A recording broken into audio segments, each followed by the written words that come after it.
नमस्कार दोस्तों, स्वागत है आप सभी का हमारे चैनल योगदान अकेडमी पर। आज हम पढ़ने जा रहे हैं मध्य प्रदेश असिस्टेंट प्रोफेसर की श्रृंखला में यह अगला चैप्टर, जिसका नाम है कैदी और कोकिला, जो कि माखनलाल चतुर्वेदी कृत एक रचना है। तो जैसा कि हम पिछले लेक्चर में बात करे थे कि जो पंक्तियाँ जो सिलेबस में स्पेसिफिक मेंशन है कविताएं, उनको हम बहुत बारीकी से और गहराई में पढ़ेंगे। तो उसी क्रम में यह हमारा माखनलाल चतुर्वेदी का दूसरा लेक्चर है, जिसका नाम है कैदी और कोकिला। तो इससे आपका एक पीवाईक्यू आ चुका है, हम पीवाईक्यू पर भी चर्चा करेंगे, जिससे आपको यह अंडरस्टैंडिंग होगी कि कैसे प्रश्न बनते हैं और हमें कैसे कविताओं को पढ़ना है।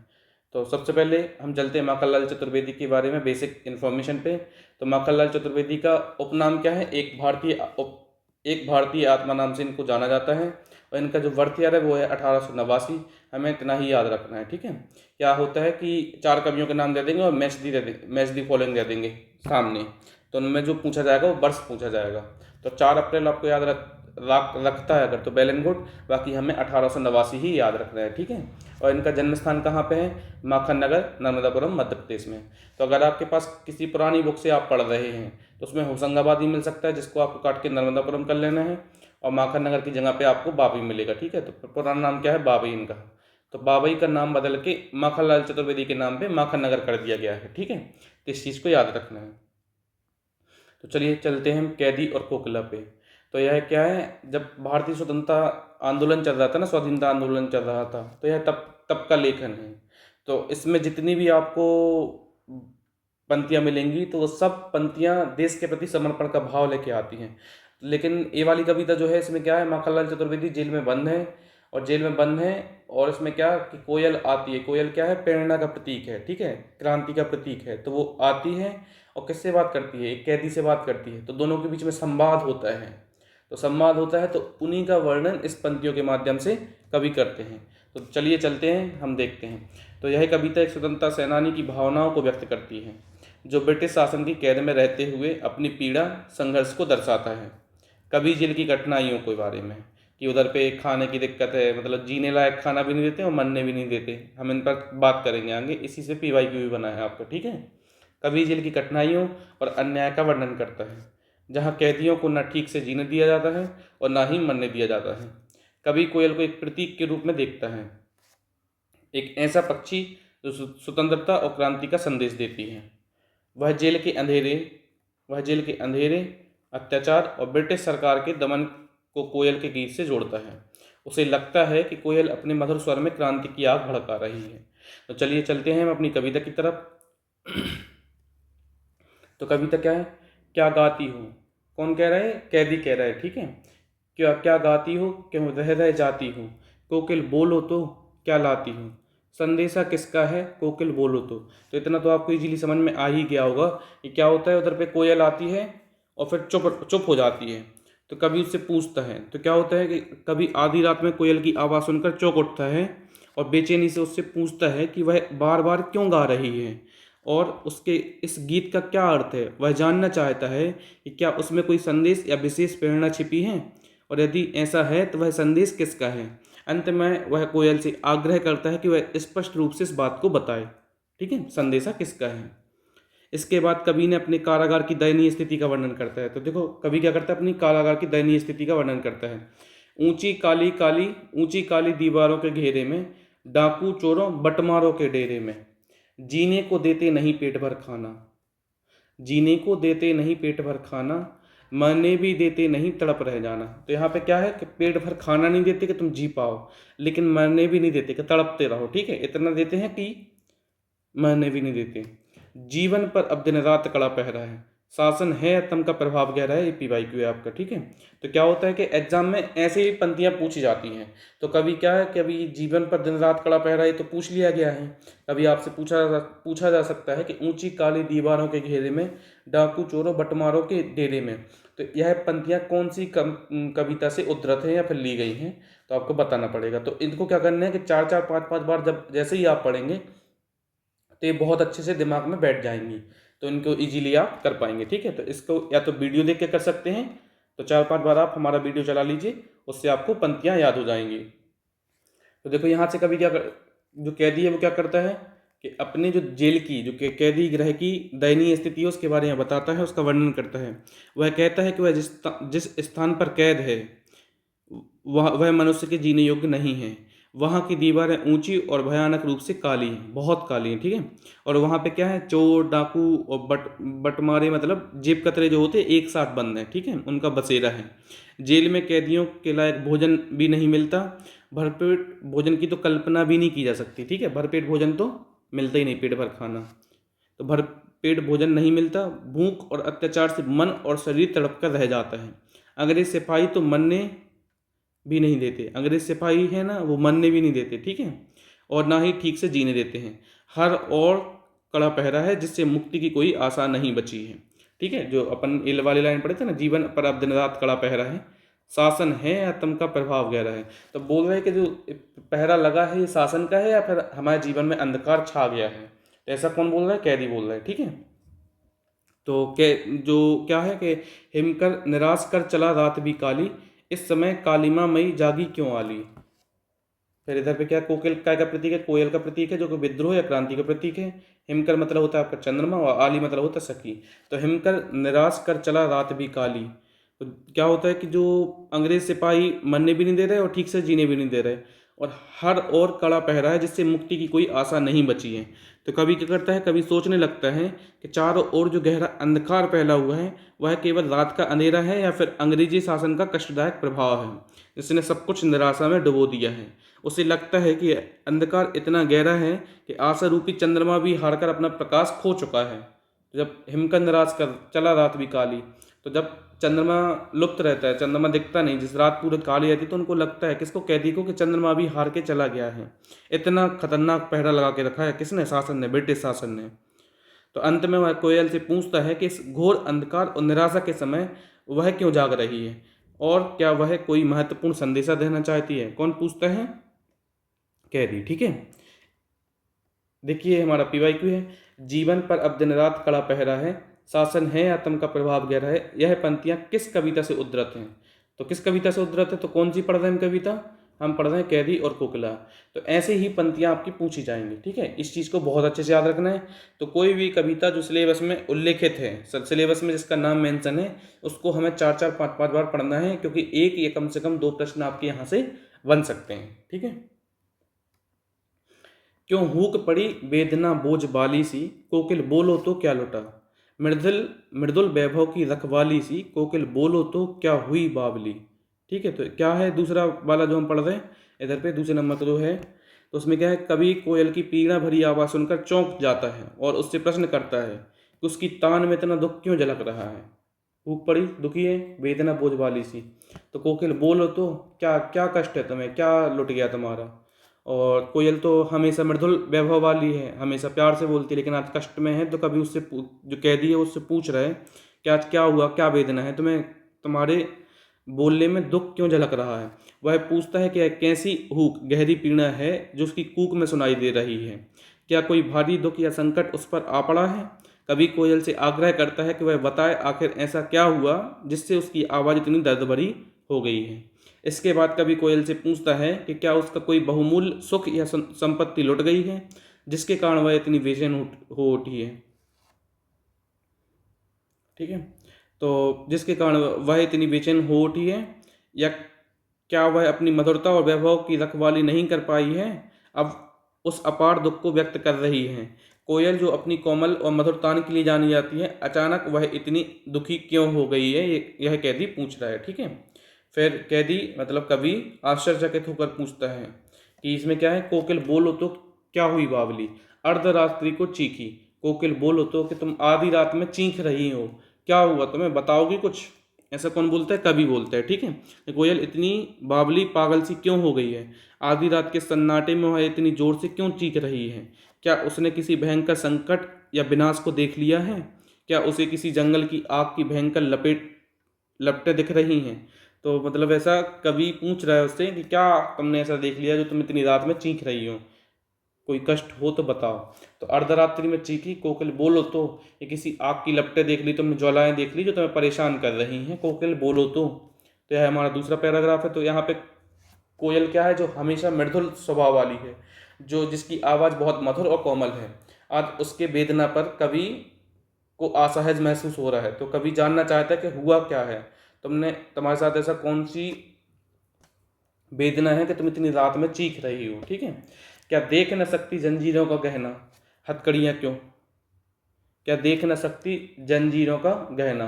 तो यहाँ पे प्रश्न आपका यह भी बन सकता है कि जो जंजीर हैं, जंजीर या फिर हथकड़ियाँ हैं, तो कवि ने उसकी तुलना किससे की है। तो हथकड़ियों या जंजीरों की तुलना कवि ने ब्रिटिश राज का गहना बोला है उसको। ठीक है, ब्रिटिश राज का गहना बोला है कि ब्रिटिश राज का गहना है यह हथकड़ियाँ। और खुशी महसूस कर रहा है, क्या कह रहा है कि भाई जितनी ज़्यादा हमें हथकड़ियाँ लगी उतना ज़्यादा अच्छा है कि उतना ज़्यादा गहना हम पहन चुके हैं, मतलब गर्व की बात है हमारे लिए। कौन कह रहा है, कवि कह रहा है। क्या देख न सकती जंजीरों का गहना, हथकड़ियाँ क्यों, यह ब्रिटिश राज का गहना। कोलू का चर्रकचू जीवन की तान, गिट्टी पर अंगुलियों ने लिखे हैं गान। हूँ मोट खींचता लगा पेट पर जुआ, खाली करता हूँ ब्रिटिश अकड़ का कुआ। दिन में करुणा क्यों जगे रुलाने वाली, इसलिए रात को गजब ढा रही आली। तो यहाँ पे कवि क्या कह रहे हैं, कवि कोयल से पूछता है कि क्या वह रात में रोकर यह जताना चाहती है कि उसे हमारी बेड़ियाँ पसंद नहीं हैं। अगर वह इन जंजीरों को दुख और बंधन का प्रतीक मान रही हैं, तो उसे समझना चाहिए कि यह बेड़ियाँ हमारे लिए गुलामी का प्रतीक नहीं, बल्कि ब्रिटिश हुकूमत के खिलाफ हमारे संघर्ष का सम्मान है। तो जैसा कि हम बताए थे अभी कि कभी क्या गर्व महसूस कर रहा है कि जो हमारे लिए हथकड़ियाँ हैं, जो जंजीरें हैं, वो हमारे लिए संघर्ष का सम्मान है। हमने इन्हें खुशी खुशी स्वीकार किया है क्योंकि ये स्वतंत्रता सेनानियों के लिए गहनों की तरह हैं। हमें गर्व है कि हम जेल में रहकर भी अपने लक्ष्य से नहीं हटे। कवि आगे कहता है कि जेल में कोलू की चरमराती आवाज़ अब हमारे लिए संगीत बन चुकी है। हम पत्थरों को तोड़ते हुए अपने हाथों से आज़ादी का गीत लिख रहे हैं। जिस तरह हम कठोर पत्थरों को टुकड़ों में बदल देते हैं, उसी तरह हम एक दिन ब्रिटिश शासन को भी नष्ट कर देंगे। तो कोलू की जो चर्रक चुकी आवाज़ है उसको अच्छी लग रही है, उसके जीवन की तान बन गई है। और पत्थरों पे क्या लिख रहे हैं, स्वतंत्रता के बीज बो रहे हैं। ठीक है, स्वतंत्रता के बारे में लिख रहे हैं। और जो जैसे जैसे पत्थर को तोड़ के गिट्टी बनाते हैं, ऐसे ही हम ब्रिटिश हुकूमत को एक दिन तोड़ मरोड़ के ख़त्म कर देंगे। ऐसा कौन कह रहा है, कवि कह रहा है। ठीक है, जिस तरह हम कठोर पत्थरों को टुकड़ों में बदल देते हैं, उसी तरह हम एक दिन ब्रिटिश शासन को भी नष्ट कर देंगे। मैं अपने शरीर पर भारी बोझ लिए कोलू चला रहा हूँ, लेकिन असल में मैं ब्रिटिश शासन के अहंकार को धीरे धीरे खत्म कर रहा हूँ। कौन कह रहा है, ऐसा कवि कह रहा है। इसके बाद कवि कोयल के गाने का अर्थ समझ जाता है। वह कहता है कि दिन में जब हम संघर्ष और यातनाओं में डूबे होते हैं, तब तुम हमारी मधुर आवाज़ सुन नहीं पाते, लेकिन जब अब समझ में आया कि रात में जब चारों ओर शांति है, तब तुम हमारी पीड़ा को कम करने और हमें हिम्मत देने आई हो। तो जैसे कि हम बात कर रहे थे, कोयल किसका प्रतीक है, प्रेरणा या फिर प्रतीक का प्रतीक है। ठीक है, तो वो प्रेरणा देने आती है कि तुम परेशान ना हो, तुम देश के लिए अच्छा काम कर रहे हो, देश के लिए समर्पण बलिदान का जो भाव है वो अच्छा है तुम्हारे अंदर। ठीक है, कवि कोयल से पूछता है कि क्या उसकी ध्वनि सिर्फ एक सामान्य गीत है या वह सच में हमारे भीतर विद्रोह की आग जगा रही है। क्या वह हमें संघर्ष और स्वतंत्रता के लिए प्रेरित कर रही है। कवि व्याकुलता से कोयल से उत्तर मांगता है। ठीक है, तो हूँ मोट खींचता लगा पेट पर जुआ, खाली करता हूँ ब्रिटिश अकड़ का कुआ। तो ब्रिटिश शासन है ना, एक दिन धूमिल कर देंगे उसको, हम क्या कर देंगे, परास्त कर देंगे, हटा देंगे इधर से। दिन में करुणा क्यों क्यों जगह रुलाने वाली, इसलिए रात में गजब ढा रही वाली। तो इसलिए रात में हमें प्रेरित करने आई हो, ऐसा कवि पूछता है। इस शांत समय में अंधकार को भेद, रो रही हो क्यों हो, कोकिल बोलो तो चुपचाप मधुर विद्रोह बीज, इस भांति बो रही हो क्यों। तो कोकिल क्या पूछ रहा है कि तुम सही में विद्रोह की आवाज़ और भड़काने आई हो क्या हमारे अंदर, किसके खिलाफ, ब्रिटिश शासन के खिलाफ। तो कवि यहाँ पे पूछ रहा है। ठीक है, तो कोलू क्या होता है, बैलों द्वारा चलाया जाने वाला एक तेल निकालने वाला यंत्र होता है, जो चलता है ना, पुराने समय में चलता था। बैल सराउंडिंग घूमते हैं सर्कल के फॉर्म में और बीच में तेल निकलता जाता है। मोट क्या होता है, चमड़े का बर्तन जिससे कुएं से पानी निकालते हैं। और भेद मतलब होता है छीनना या फिर पार करना। ठीक है, इसके बाद चलते हैं हम। काली तू रजनी भी काली, शासन की कन्नी भी काली, मतलब काली कोयल भी है और रजनी मतलब रात भी काली है, और शासन की भी काली मतलब काला चेहरा करना है, उधर से भगाना है। ठीक है, क्या करते हैं, किसी के साथ गलत करना हो तो उसके चेहरे पे काले पोत देते हैं, कालापन पोत देते हैं। तो क्या होता है, उसकी तौहीन होती है, उसकी बेइज्जती टाइप की होती है। तो हमें क्या करना है, शासन की भी काली करना है। कौन कह रहा है ऐसा, कैदी कह रहा है। काली लहर कल्पना काली, मेरी काल कोठरी काली, टोपी काली कमली काली, मेरी लोहे श्रृंखला काली, पहरे की हुंकृति है ब्याली, किस पर है गाली ए आली। तो क्या होता है, कभी कहता है कि हे कोयल तुम्हारा रंग भी काला है और आज की रात भी काली है, रजनी भी काली है।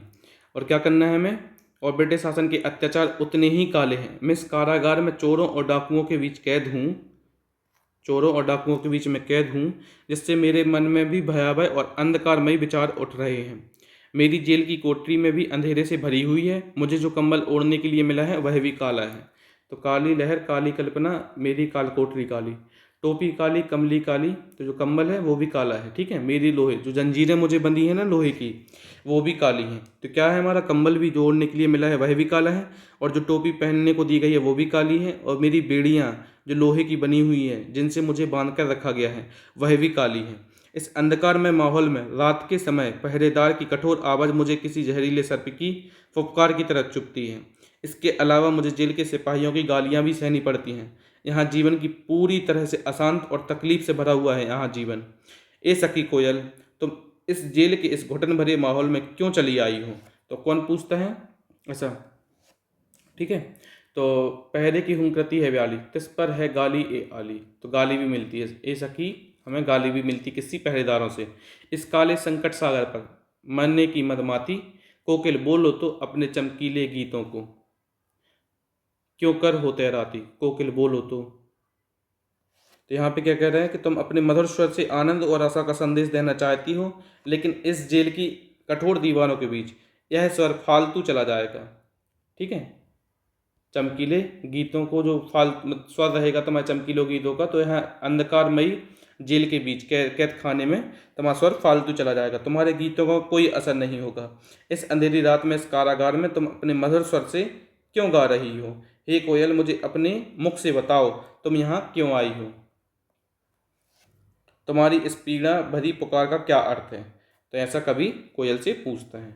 इसके बाद तुझे मिली हरियाली डाली, मुझे नसीब कोठरी काली, तेरा नभभर में संचार, मेरा 10 फुट का संसार, तेरे गीत कहावे वाह, रोना भी है मुझे गुनाह। तो यहाँ पे देखो कभी अपनी वेदना बताते हैं, फिर से बताते हैं, क्या बताते हैं कि भाई तुम्हारा संसार जो है एकदम हरियाली से भरा हुआ है, प्रकाशमान है, हरियाली है, प्रकृति के बीच में हो, लेकिन मुझे जो कोठरी नसीब हुई है वहाँ पे अंधकारमयी है, बहुत सारी वेदनाएं हैं और पूरा जीवन निराशामय हो गया है। ठीक है, तो क्या है, तेरा नभ मतलब आकाश भर में संचार, तुम पूरे में घूम सकती हो, स्वतंत्र हो, तुम जहाँ चाहे वहाँ जा सकती हो।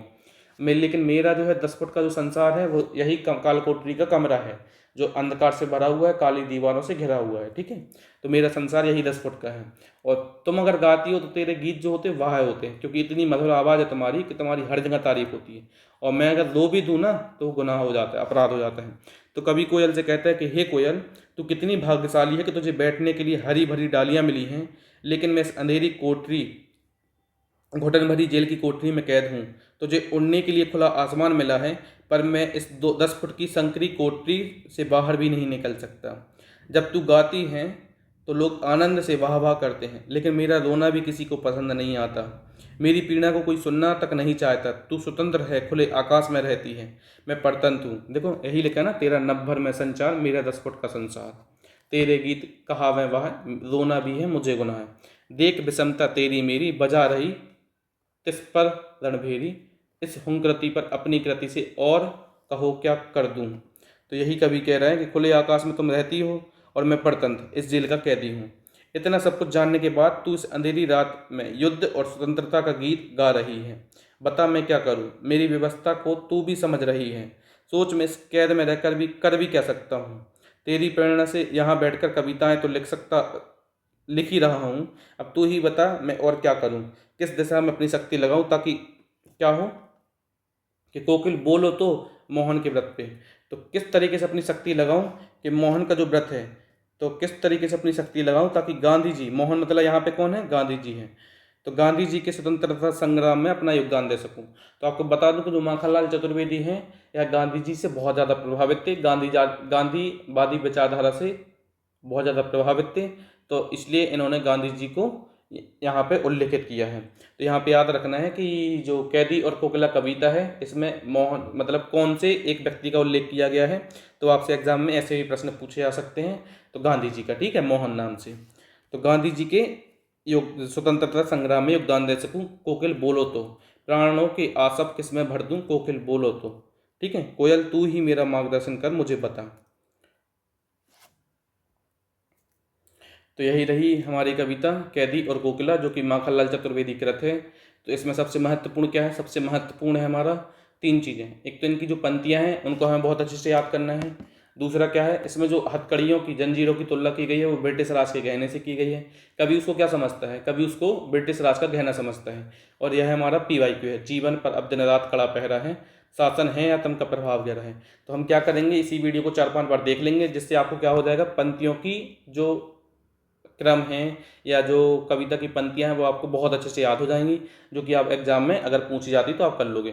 और तीसरा इंपॉर्टेंट प्रश्न क्या बन सकता है कि इसमें कौन से एक महान व्यक्ति का जिक्र हुआ है, उल्लेखित है? तो वो हैं आपके मोहनदास करमचंद गांधी, जिसे महात्मा गांधी के नाम से जाना जाता है। तो चलिए आज का हमारा टॉपिक ख़त्म होता है। हम मिलते हैं नेक्स्ट टॉपिक में, और आज के लिए धन्यवाद। जय हिंद।